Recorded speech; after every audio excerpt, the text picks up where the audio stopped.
Et salut à tous. Pour ce nouvel épisode de l'Archiviste, je vous propose de vous présenter un ovni de la fin des années 90, un périphérique oublié aux caractéristiques pourtant si familières, le Microsoft Freestyle Pro.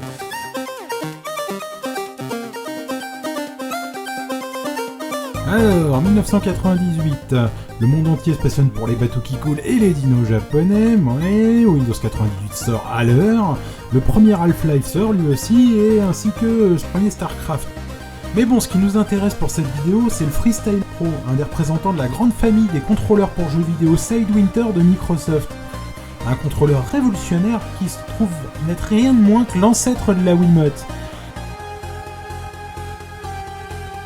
Ah oui, alors faut pas le regarder de trop près, ça pique, et attention au mur.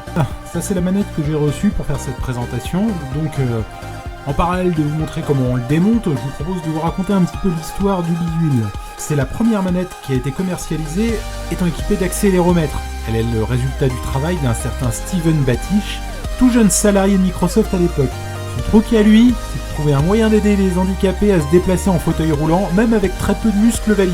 Bon, c'est pas genre, tiens, j'ai envie de faire ça. Le gars, il a quand même un diplôme en ingénierie électrique et un master en bio-ingénierie. Alors autant dire que le camarade, il sait de quoi il cause. Un des premiers projets sur lequel Microsoft va lui demander de bosser, c'est de voir comment on pourrait utiliser des capteurs d'inertie pour jouer à des jeux en 3D. Ouais, au départ, il essaye d'avoir un truc qui permette de tout détecter, mais bon, outre les contraintes techniques de l'époque, il considère que le public n'est pas encore prêt à avoir une manette qui permet de détecter tous les mouvements. Et pourquoi faire d'ailleurs ? Dans quel jeu on aurait vraiment besoin d'avancer en marchant pour faire avancer son personnage par exemple ? Enfin, à part en VR, je veux dire. Du coup, ce qui va résulter de ces recherches, c'est une manette équipée d'accéléromètre pour permettre de détecter tous les mouvements de rotation et rien de plus. Bon, la manette est déjà énorme, pas la peine d'en rajouter de toute façon. Bon, je rigole, hein. La manette est énorme, c'est juste une question d'ergonomie. Le capteur est tout petit, on le verra tout à l'heure. À sa sortie, la manette est livrée avec un adapteur DB15 vers USB. Il y a même des journalistes qui se satisferont d'avoir enfin quelque chose à connecter à ce port USB laissé tout seul sur un PC. Et un jeu, Motocross Madness, que je n'ai pas eu malheureusement parce que j'ai eu la manette en loose. D'ailleurs, ce jeu est énorme avec cette manette. À se demander s'il n'a pas été conçu exclusivement pour lui. On s'amuse à faire des loopings et des vrilles improbables en se tordant les poignets, ça fait mal, mais ça fait rire. Bon, après, il faut être honnête, il n'y a pas tant de types de jeux que ça qui permettent d'utiliser cette manette. On peut s'en servir avec des simulateurs de vol, mais pas trop violents. Et puis c'est pas super pratique, les jeux de moto de l'époque, pour lesquels c'est vraiment pas mal, d'autant plus que la manette ressemble quand même vaguement à un guidon. Et puis, c'est à peu près tout. Si, il y a quand même les Descent Light pour lesquels c'est bien adapté. Mais je vous montrerai tout ça d'ici la fin de la vidéo.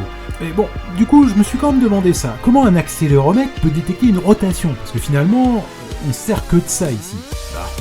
Je suis pas électronicien, donc ça a été un peu raide, mais la grande idée, si j'ai bien compris, est qu'il est possible de récupérer l'information de rotation et même du secouage avec des filtres passe-bas en l'occurrence, que l'on place sur la sortie de notre accéléromètre.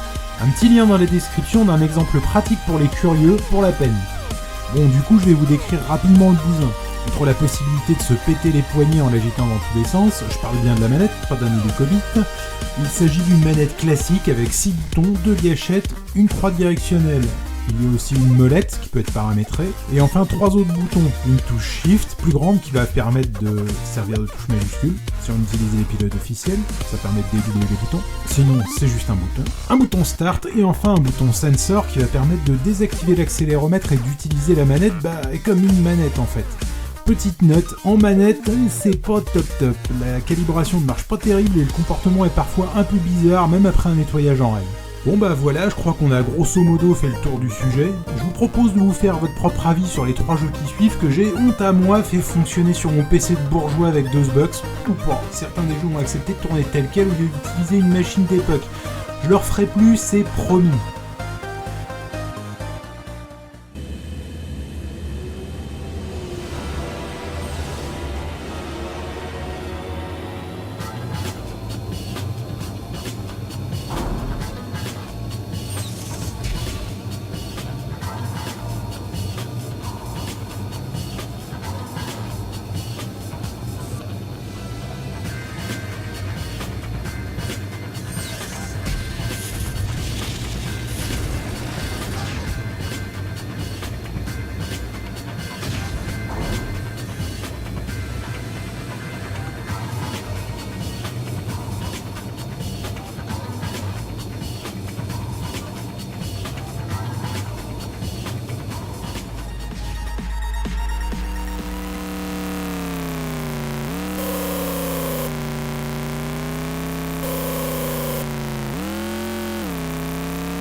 c'est marrant, mais j'ai quand même l'impression d'avoir oublié un truc important qui s'est passé en 98, mais quoi?